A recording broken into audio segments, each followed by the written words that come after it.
Good morning, I'm Chris Beach, and welcome to Charge the Markets on IG Live. And of course, it is Fed Day, big event of the week, really, following hard on the heels of yesterday's US inflation data, which really came in as expected. Not really too much to shout about in terms of beating or missing expectations, and confirms that inflation does continue to weaken, although perhaps not as strong enough as the Fed would like.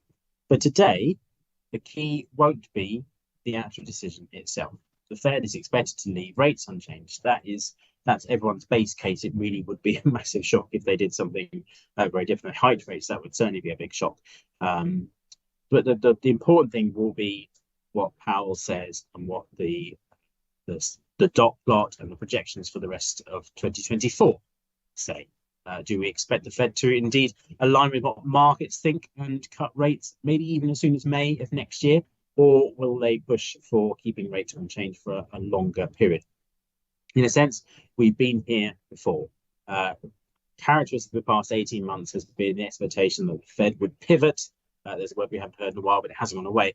Would pivot, i.e. change policy and start cutting interest rates to support the economy. Now, you could argue with US data coming relatively strong, there's no need to cut rates.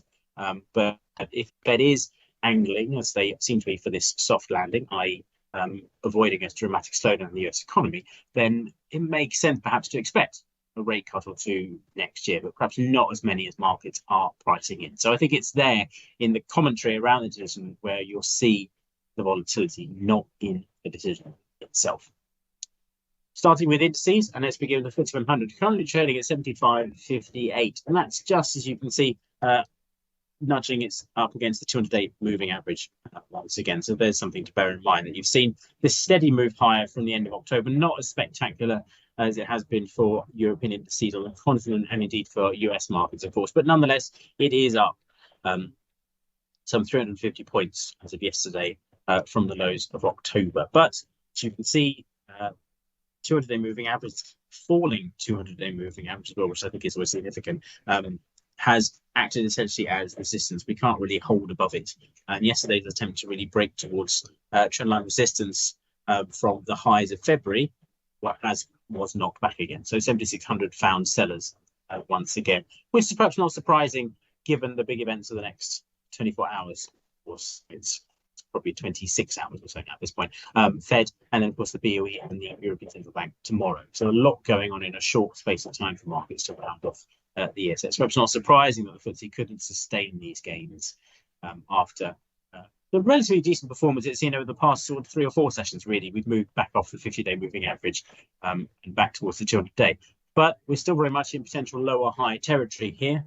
It's hard to argue with that view. The chain of lower highs since March, or since April really, continues to maintain a really short-term negative view, I think, on the index. And a close below 7,500 would certainly suggest that we're once again potentially off to the downside.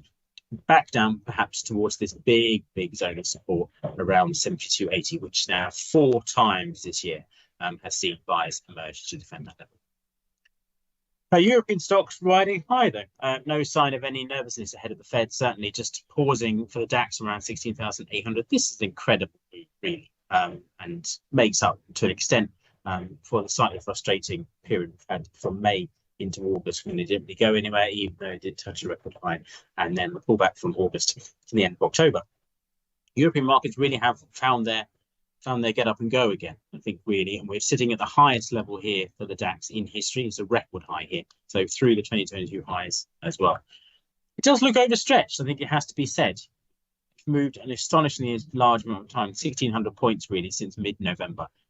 So again, it would not be surprising to expect a pullback, and it's the kind of thing where I think it's hard to argue with the comment that if you were thinking about buying it now, you're probably rather late to the party. Yes, it could keep going in a very strong way on towards 17,000, but you'd expect between now and say the end of January to see some kind of pullback that might knock quite a few hundred points off the index. But it's futile to try and predict when that would happen.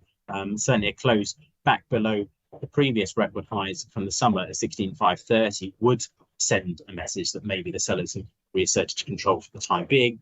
And if anything else, usually you've got the 50-day moving average playing catch up here. But if it does continue to rise, usually the price pulls back to meet it as well. That's something to bear in mind too. but the DAX still looking very, very strong.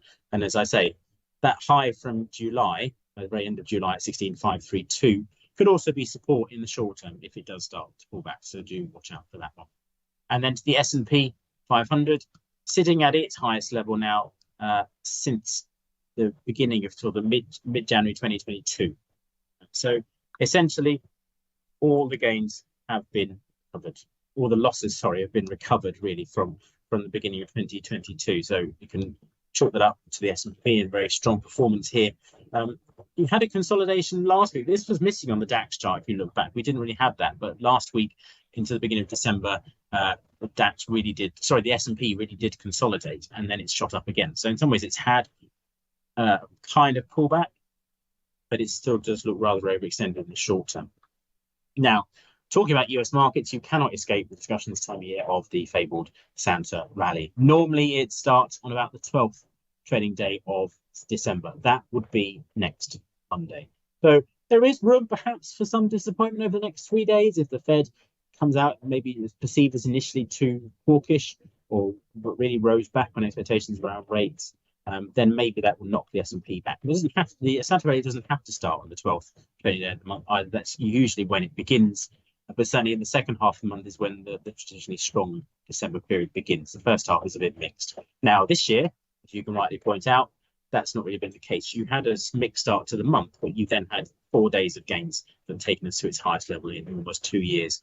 To watch out for that one. So we'll watch it the next few days really to see. Normally, the strong seasonal period starts about Monday, carries on into the end. Today is all about the US dollar, as was yesterday really with CPI, and that's why we're focusing for starters on dollar yen. Very interesting one, of course, because you've seen since mid-November when the highs are 152, a significant drop in this currency pair. Not because of any obvious Japanese intervention. I think it's more suddenly the weakness in the US dollar has driven this one back down. Now, when market analysts say they're looking for a pullback, that's the kind of thing we're expecting. We didn't know when it was going to happen, but you could have made the case all the way through September, October, and November that at some point dollar yen will probably see a pullback. It has done just that. It's gone from its high of 152, the highest level since October of last year, back down. It dropped down to about a 4 or 5 month low, and it's now started to recover. So that's, which is a nice mirror image really of what we saw in July as well. Sharp drop and then it rallied. That happened for different reasons, but nonetheless, it was enough to create that higher low, big tick in the box there for the uptrend. And now we'll see whether it's got the strength to push on through trend line resistance. Maybe if the Fed is more hawkish today and says no, rates will have to stay unchanged all the way through 2024 at current estimates, that might get the dollar back above 146 and then challenge, as you can see, trend line resistance from these highs, or you could just argue for the fact we've seen lower intraday highs really since the middle of November. So that chain has to be broken as well. It's always good just to look at what the changes in the price mean, and I think it's, you can argue really, of the pullback is defined by the fact you've had lower intraday highs and indeed lower lows throughout most of the past 4 weeks. For that to change back above 147, ideally back above 147.40, would start to provide a more positive view short term and suggest that maybe we'll fall away to 152. Aussie dollar taking a bit of a breather after its run higher since the end of October. Again, this is down to central banks and the RBA being surprisingly more cautious, I think, than many people expected. Just after gaining strongly from the end of October, it's not surprising to see it drop back about 150 points, just resting around the 200-day moving average. You can see really it's starting to consolidate. Recent strength in price has been knocked back at 66, so close above there sends a positive message. Alternately, again, it's down to the Fed today. If they are keen to stress how rates will stay unchanged, maybe that will push this currency pair back below 65.20 or so. That's the key area to watch, I think, because that was where spikes higher in August and September really ran out. So we go back below that, back below 65, and the sellers are in control here once again. But overall, this still falls for the moment into the sort of higher low category in the uptrend from the November lows. Although, as I've said before with Aussie dollar, this is the weekly chart. Here's your downtrend since 2021. It continues to lose ground. This looks, at the moment, awfully like what we saw in January of this year, and indeed in the summer as well, when you had a sharp rally, but overall still weekly lower highs. So bear that one in mind if you are trading the Aussie dollar. And then finally turning to dollar CAD for this one, and very much a dollar focus. Interesting one, of course, because in one sense, you've got a lot of oil weakness, which we'll come to in a second, which is pushing down the Canadian dollar. But in another sense, there's been the weakness in the dollar, in the US dollar since the beginning of November, that's driven this dramatic pullback, which took it back to its lowest level since the beginning of October last week. So we'll see whether we can get a close back above 136. This is really where the line has been drawn for the buyers. They can't push it on above there for the time being. However, it has rallied off last week's low. So unsurprisingly, it's just a case of wait and see at the moment for this currency pair. Back at 136, you can make a more sustained case for saying, actually, we're back on for an uptrend, and we could be back on maybe over the course of time towards 139. If the Federal Reserve is slightly more dovish, maybe again you get that reversal back down towards 134. I think you're all seeing a pattern here with this. A lot of what happens in price over the next 2 or 3 weeks will depend on what happens tonight. So we're somewhat in limbo today, unsurprisingly. Sometimes markets are just like that. Let's finally turn to commodity prices and gold, of course. And you know what the story is here. It's all about the strength and weakness of the US dollar. You've got the Fed decision tonight, which I might have mentioned earlier in this broadcast. Hugely volatile time in gold over the past month. Rallied to a record high, back down again just as quickly towards the 50-day moving average. But the selling appears to have slowed, and that's an interesting one here, and does sort of tell you something about the strength of the uptrend, that it's not continued its reversal. Buyers have managed to get a grip here just above the 50-day moving average. Yes, it's below 2,000. Yes, it broke trend line support, but that really was quite steep trend line support. And it really wasn't surprising to see a lot of people it was either people shorting gold up here or people taking profit, unsurprisingly, if you were long gold. Even from early November, with gold at a record high, it wouldn't be surprising to see some people take profits around these levels.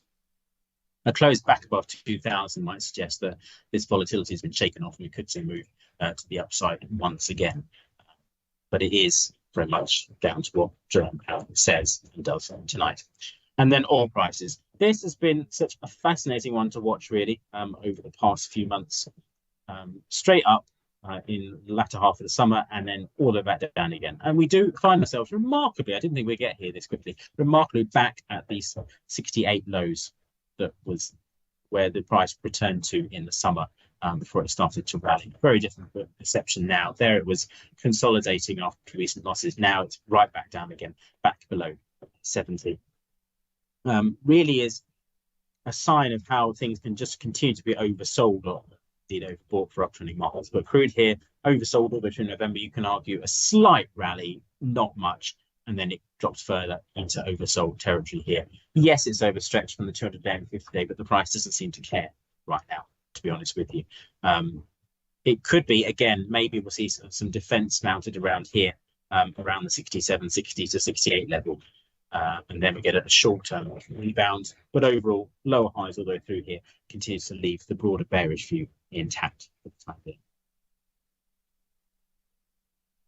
We're looking at the rest of the day. We're expecting the Dow to open around about 35 points higher from yesterday's strong close, but everything waits on the Fed decision at 7 p.m. There is no escaping it. It is into the busy period. We had CPI yesterday, Fed tonight, BOE, ECB tomorrow. So it really is cramming in everything in the space of 3 sessions this week before the year essentially comes to an end next week. So do be prepared for that volatility. Make sure your stocks are in place and just keep an eye on what happens around the Fed decision. As I say, it's not likely to be the actual decision itself, which is going to be unchanged, we think, but the commentary around what the Fed thinks it will do next that is likely to cause the volatility. But that's it for me. Thank you for joining us, and we will see you again tomorrow at 10:30.